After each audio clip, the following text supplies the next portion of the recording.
Morning, committee. We will call the meeting for Monday, February 7th to order. Please note that the fiscal note for Senate Bill 399 has been added to your file if you would care to look at that. First item on the agenda is request for bill introductions. Are there any bill introductions? Senator Holscher. Yes, I have a request RS 2968, which is in regard to continuing education for insurance agents. Committee, are there any questions? Any objection? Seeing none, it will be introduced. Any other bill introductions? I have one. It is RS 22 RS 3010. It deals with the sale of land at universities. Any questions? Any objections? Seeing none, it will be introduced. Next item on the agenda is final action on bills previously heard. I know you have a list in front of you. We are going to actually hold on Senate Bill 322 because the bill I just introduced, I think, pairs very nicely with it. So rather than us working two separate bills and whatever, they're quite likely going to end up together anyway. So we might just wait until we are able to do that.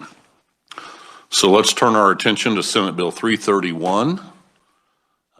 Probably the most exciting, riveting bill of the session. It's the RBC bill. Does anybody need an overview on that?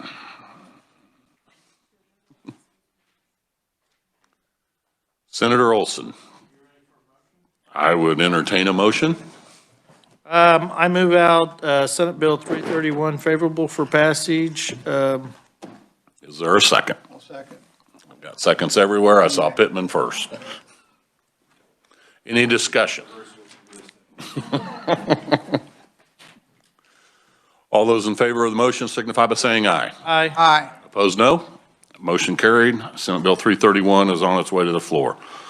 Let's now turn our attention to Senate Bill 335, which was the Associated Health Plan bill that we heard week before last. Anybody need an overview on that? Any discussion? Any motions? Senator Gossage? Mr. Chair, I move that we pass Senate Bill 335 out of committee favorably. Second. Gossage moves. Hildebrand seconds. Any discussion? Seeing none, all those in favor of the motion signify by saying aye. Aye. Opposed, no. Motion carries. Senate Bill 335 is on its way to the floor. Let's now look at Senate Bill 336, which raised the limits on investments for life insurance companies. Does anyone need an overview on it?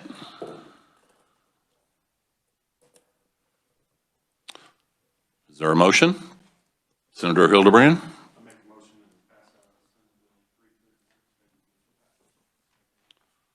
Hildebrand moves. Clue seconds. Any discussion?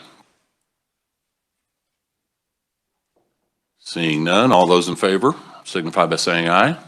Aye. Opposed, no. Motion carries. Senate Bill 336 is on its way to the floor. Let's look at Senate Bill 377, which dealt with captive insurance companies for TEFIs. We do have an amendment on this, so Eileen, would you pass out the amendment?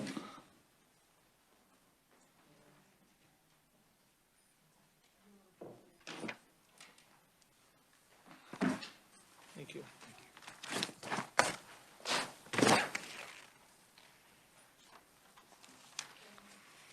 My understanding that this amendment comes from further discussions between beneficent and the insurance department. Add some clarifying language, but Eileen, could you give us an overview of the balloon, please?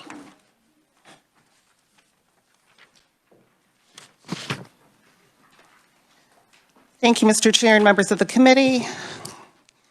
The balloon itself actually only covers the pages of the bill that have been amended.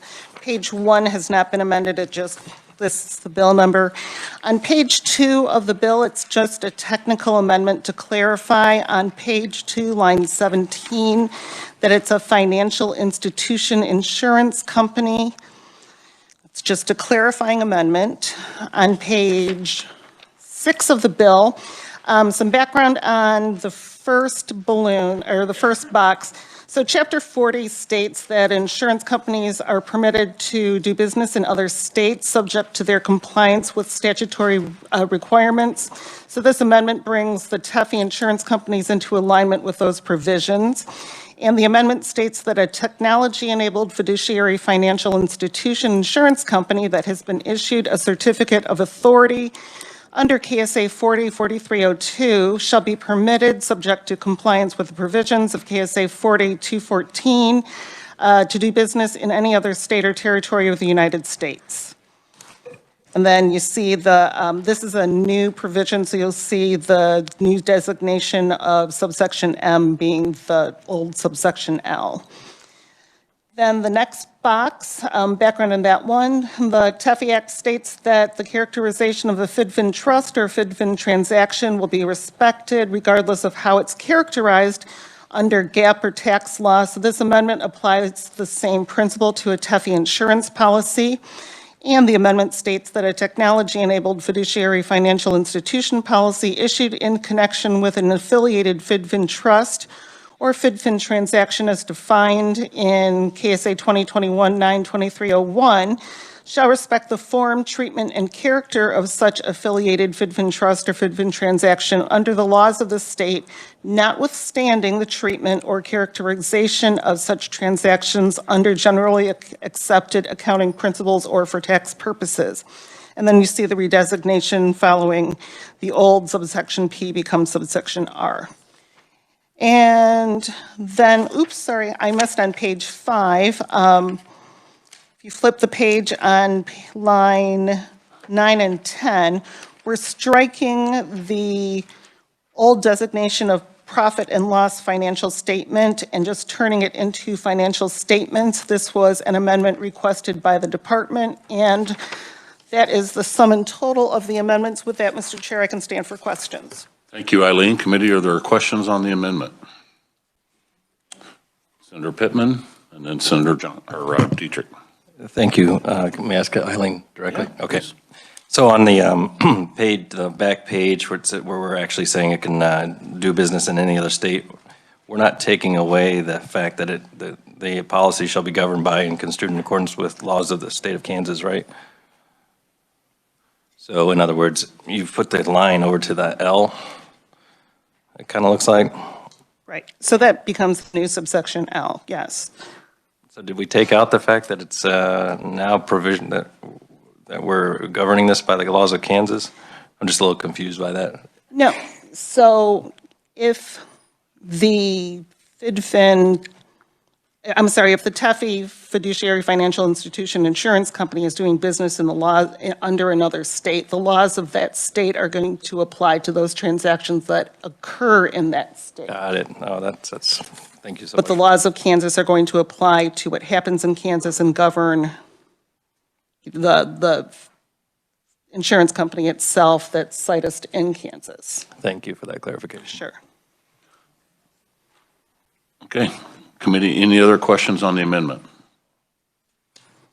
Senator Olson? Olson moves. Hildebrand seconds on the adoption of the balloon. Any discussion?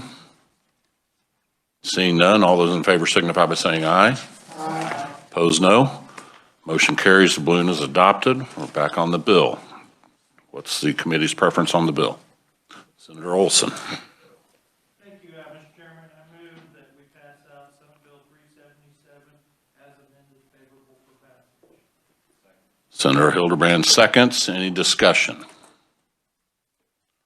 Seeing none, all those in favor signify by saying aye. Aye. Opposed, no. Motion carries. 377 as amended is headed to the floor. Let's look at Senate Bill 392, which was the fee suite bill that we heard last week that settles the lawsuit. Does anybody need an overview of it? What's the committee's pleasure on the bill? Senator Fagg? Mr. Chairman, I move that SB 392 move out favorably. Fag moves, Olson seconds. Any discussion? Seeing none, all those in favor signify by saying aye. Opposed, no. Motion carries. Committee, thank you very much. That's 5 bills that we've processed in about 15 minutes, so that's pretty good. What is our record, Eileen? 12. So we will try to gather up 13 bills sometime between now and turn around and see if we can break that record. Committee, thanks for your work. We will meet tomorrow. Sorry to pull you in on a Monday, but these bills needed to get through and get to general orders so that they can be considered on the floor. With that, we are adjourned.